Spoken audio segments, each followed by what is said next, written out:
Faber Piano Adventures, Level 5, pages 34 and 35.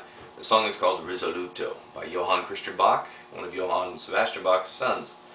At the top of the page we're going to see grand cadence in B flat. So we're going over the tonic, or the one chord, the 4 chord, the subdominant, back to the tonic, the 1 chord, the 5 chord, the dominant, and back to the tonic, the B flat. Okay, so B flat, E flat, B flat, F, which is the 5, and then B flat.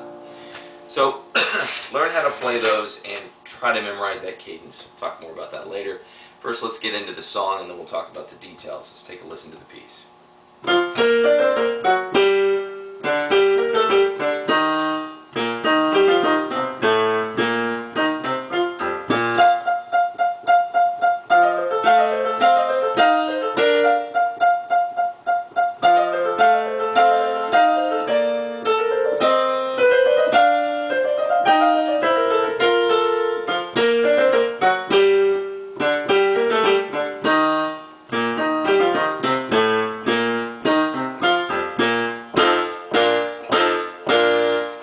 Okay, so this piece is allegro, so it's 92 to 104 for the quarter note, and we're in 2/4 time.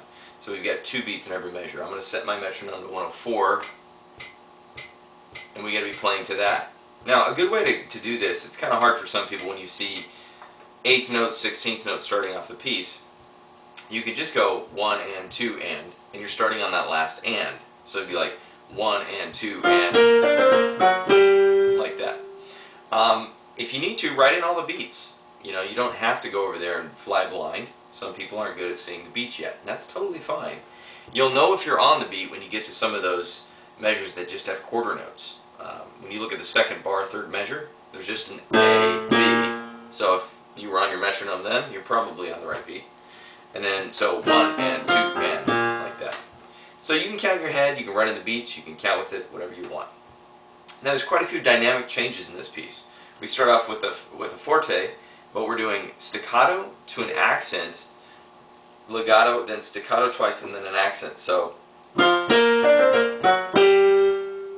we're bouncing, landing hard, smoothly playing, and then bouncing, bouncing, and then landing hard.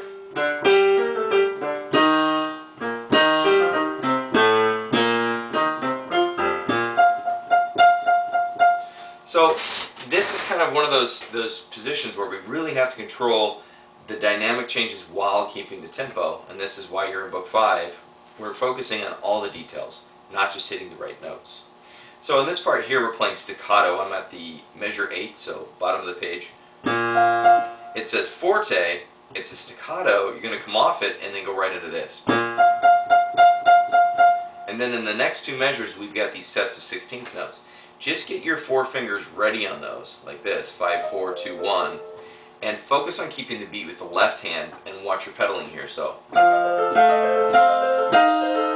rising with the volume as we play. So,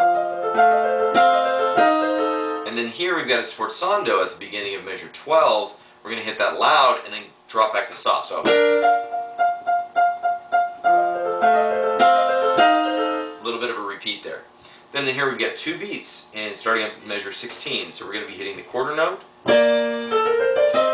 That's how we're doing that. It says start with your 3, so 3, reach out to 1, like that, or you could cross over. I did 1, doesn't matter. So as we're doing, going through 16, 17, and 18 on those measures, it's basically the same thing. You're playing 1, 2, 1, 2, 1, okay? Now, starting at measure 19, we're coming off 4 16th notes, and we're going into 2 sets of 16th notes. So it's, so watch out for that. There's no gap between measure 18 and 19. They all flow together. Okay? Now we're repeating after that. We're doing,